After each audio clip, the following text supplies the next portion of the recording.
네, 문재인 정부의 첫 번째 국정감사가 지난 12일부터 시작돼서 2주째를 맞았습니다.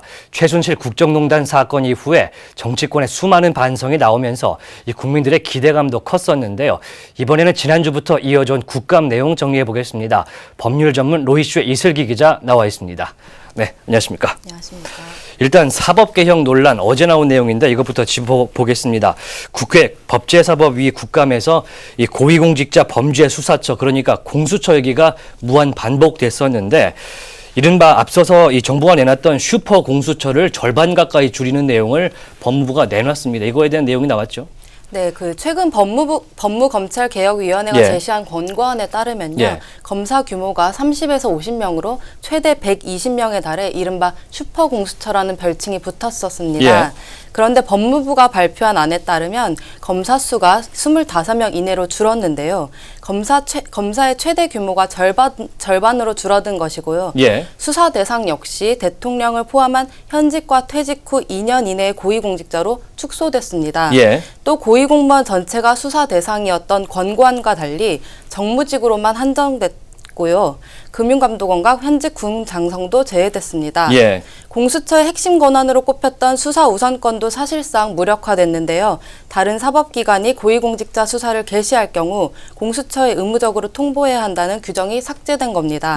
법무부는 이번 자체안을 바탕으로 국회 논의 과정에 적극 참여해 공수처 설치 법안이 올해 안에 통과될 수 있도록 적극 돕겠다는 입장입니다. 원래 정부의 권고안보다 조직 규모도 훨씬 줄고 대상자도 많이 범위가 축소가 된 것 같은데 그러면 내부에서는 왜 개혁위까지 가동을 했느냐 이런 얘기가 나올 수 있거든요. 박상기 장관의 입장은 어떻습니까? 네, 박 장관은 어제 열린 국감에서 국회 논의를 적극 지원하겠다는 취지라는 입장을 조심스럽게 내비쳤는데요. 민주당 정성호 의원이 이 정도 규모로 제대로 수사를 할까 의문이라고 지적을 하자 박 장관은 합리적인 수사 규모로 조정했다고 밝혔습니다. 또 검찰은 개혁 의지가 악화된 것이 아니냐 이런 질문에는 공수처를 설치하겠다는 법무부의 입장은 추호도 변함이 없다면서 최종안이 아니라 법무부 안이기 때문에 국회 논의 과정에서 조정될 것으로 보여진다고 말했습니다. 네, 미니 사이즈가 된 슈퍼 공수처인데 정치권의 반응은 어떻습니까? 네, 여야의 반응이 엇갈렸는데요. 민주당과 국민의당은 긍정평가했고요. 한국당과 바른정당은 반대 입장을 거듭 확인했습니다. 민주당은 합리적이고 타당한 방안이다라며 국회는 공수처 설치 법안을 통과시킬 수 있도록 즉각 논의에 들어가야 한다고 말했습니다. 국민의당 역시 청와대로부터의 독립성을 보장하고 공수처 조직을 축소했다는 점에서 긍정적으로 볼 여지가 있다고 이렇게 평가했습니다. 반면 한국당과 바른정당 등 보수 야당은 부정적인 평가를 내렸는데요. 한국당은 공수처는 야당과 정권의 밑보인 공직자에 대한 표적 사정과 정치 보복이 주 업무가 될 것이라고 지적했고요.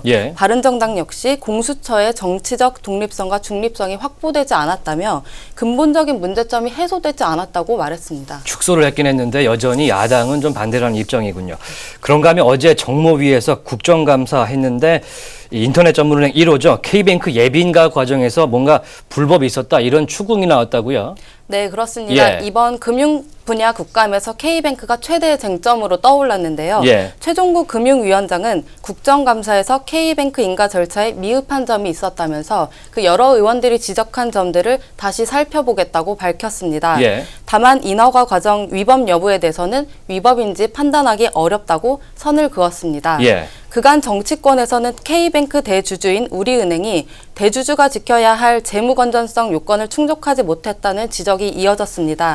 K뱅크 예비인가 심사 당시 최대 주주인 우리은행의 국제결제 은행 기준 자기자본 비율은 국내 은행 평균인 14.08%에 미치지 못했는데요.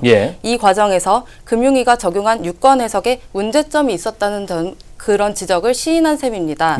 또 K뱅크 주요 주주인 KT와 우리은행, NH투자증권이 은행법상 동일인이라는 민주당 박찬대 의원의 주장에 대해서는 주주 간 계약서에 그렇게 해석될 만한 여지는 없어 보인다고 반론을 제기했습니다. 예, 제가 앞서서 불법이라고 얘기를 했는데 위법성은 판단이 안 됐고 이 의혹들이 계속 나오고 있는 거군요.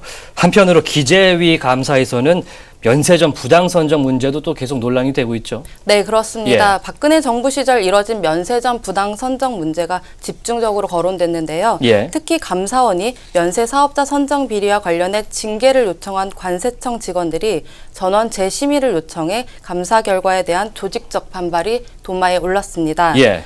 민주당 김종민 의원이 감사원이 문제의 직원들을 파면 또는 정직 등의 징계를 요구했는데 관세청에서는 단순 실무자의 착오라고 한다면서 감사원 감사 결과가 있었던 만큼 직위해제라도 해야 하는 것 아니냐 이렇게 추궁을 하자 김영분 관세청장은 직원들의 처분과 관련해 검찰 수사를 지켜봐야 한다는 입장을 밝혔습니다. 네, 마지막으로 질문 하나만 더 하겠습니다. 어제 박근혜 전 대통령이 재판을 했는데 재판도 처음으로 심경을 밝히기도 했습니다. 그러니까 정치보복의 희생양이다 이런 얘기를 발언을 했는데 내용이 어떤 겁니까?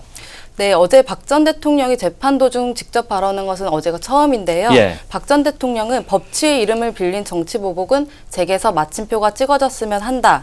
이 사건의 역사적 명예와 책임은 제가 지고 가겠다. 이렇게 밝혔습니다. 예. 또 유영하 변호사를 비롯한 변호인단이 집단 사임하기로 하면서 사실상 재판 보이콧을 선언한 것인데요. 예. 이 같은 발언을 놓고 정치권에서는 다양한 해석이 나오고 있습니다.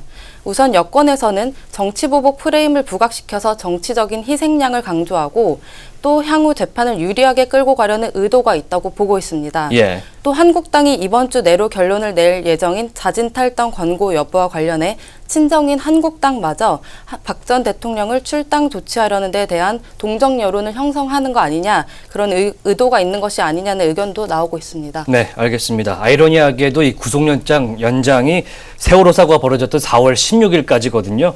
변호인단까지 총사퇴한 상황에서 좀 지켜보도록 하겠습니다. 네, 국회 국정감사 소식 여기까지 듣겠습니다. 지금까지 이슬기 기자였습니다.